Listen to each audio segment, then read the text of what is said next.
Hello guys, yesterday I showed you this video. This is the Ukrainian substation in Slavutich, the electrical substation that also accommodates the electrical power plant that was hit by Russians. It seems like Russians used the Iskander missile. Well, what's important about Slavutich substation, and the Russians knew about it, that it's the main electrical supply for Chernobyl nuclear power plant. So this Russian strike caused Ukraine to use emergency generators, diesel generators, to feed safety components of Chernobyl nuclear power plant, for it not to explode once again, because there is not just a single reactor that exploded in 1986. There are also other ones that still need electrical power supply. First of all, for the cooling system that keeps the temperature in reactors normal. So I would say that Russia does those acts of nuclear terrorism on territory of Ukraine, because not just we have the case with Zaporizhzhia nuclear power plant, which is also an emergency electrical supply, but there is the case with Chernobyl too. Two big nuclear stations in Europe are under emergency conditions, and all of that is planned by Russia because they use the situation as their argument to push Europe. You see, what can we do? We are so crazy that we can cut electrical supply for Chernobyl. We don't care about nuclear fallout that might go even to Russia, Belarus. No, you need to follow our demands in Ukraine, stop supplying weapons, agree on Russian demands about NATO, and so on. This is the act of terror by Russia. And about Zaporizhzhia nuclear power station, it was confirmed by Ukrainian officials that definitely Russia is working to connect one more reactor to the line, which might feed even the Russian Federation. Well, Russian officials already say that it's all hoax, but we have the satellite evidence of Russians working in the substation of this nuclear power plant. They're definitely connecting the line which is going from Mariupol, but Russians hesitate to confirm it. They say that the main electrical shutdown was caused by Ukraine. How? Because there was no shelling registered even on satellite images. Well, no one tells how it is possible. Maybe just Russia knows that stuff, but they definitely play with fire. And knowing the competence of the Russian institutions in general, I would not trust them to get even 1 mile close to the station. There was the press conference of Putin in Valdai today where he threatened openly to attack Ukrainian nuclear facilities. Let's watch this video with subtitles created by the Times of Ukraine.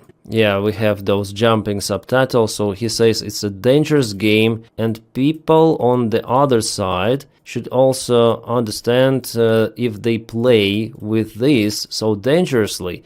They have nuclear power, power plants on their side. What's stopping us from responding in kind? So mirrorsly, he said, Zerkalno means like a mirror. You attack our Zaporizhzhia nuclear power plant and we attack your nuclear power plants. That's what he mentioned. Let them think about that, he said. Jesus. This is the mad guy. He's completely nuts. By the way, I'm gonna refer to this conference in my video because there are lots of the topics we should discuss, including the possible deliveries of the Tomahawk missiles to Ukraine. Putin mentioned that as well. But for now, just for you to understand the current realities, if we speak about nuclear energy safety in Ukraine, there is no safety. And the saddest part for me about this stuff that no one gives a flying F about what is happening. No any sort of the organizations, commissions, all of those international atomic agencies and the United Nations are taking this thing seriously, as well as the neighboring countries of Ukraine. Just Ukraine is screaming about this unsafe action coming from Russia, but international community, it seems like blind death and cannot say a thing.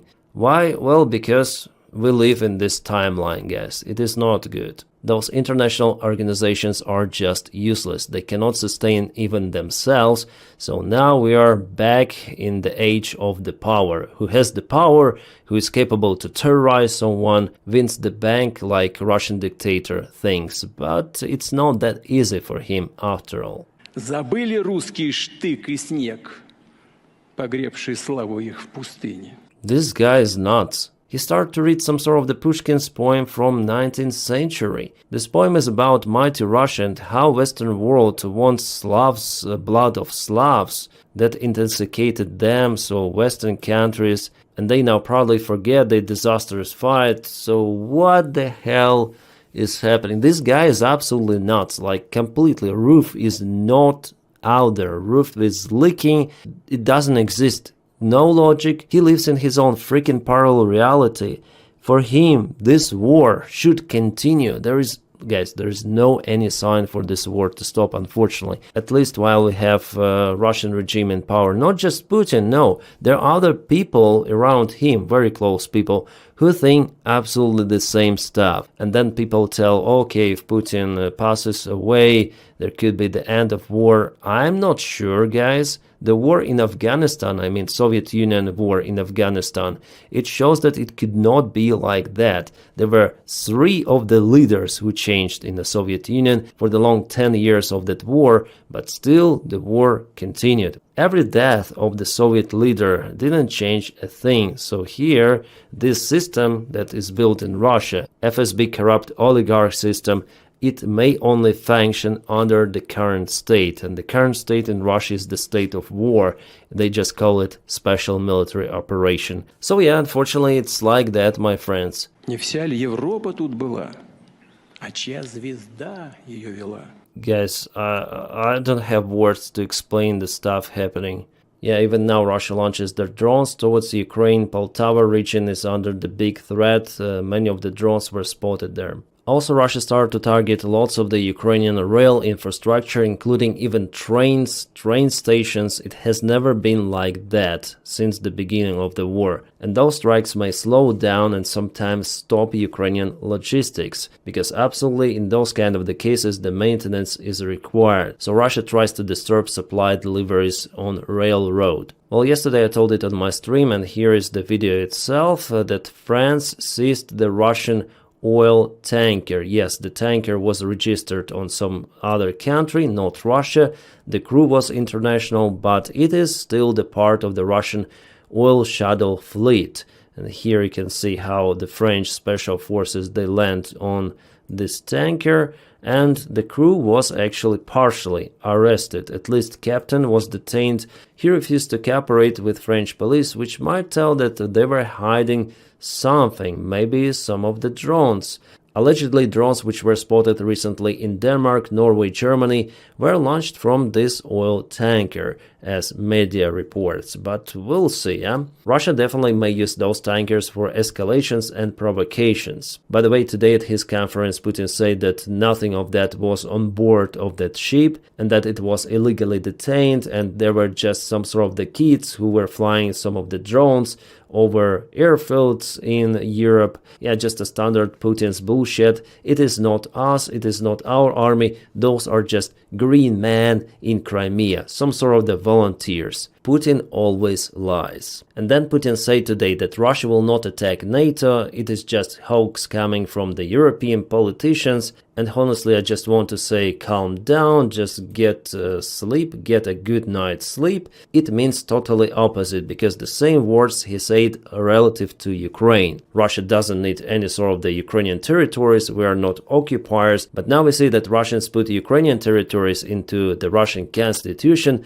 not even being able to occupy all of those regions of Ukraine fully. I remember how Peskov, Lavrov and all of those Russian officials were saying even days before the full-scale attack on Ukraine that no, there will be no war against Ukraine. But it happened, so never trust Putin, never trust Russians. And by the way, Russia is really concerned about the possible delivery of the Tomahawk missiles to Ukraine. Today, Peskov stated that no, it's not a good step from the United States, which potentially could be conducted. Well, still I put low chance for it to happen, knowing Taco. But Putin himself also mentioned it today during Valdai conference. He stated that Russian air defense will be modernized to shut down Tomahawk cruise missiles, and he says that Russia will handle those.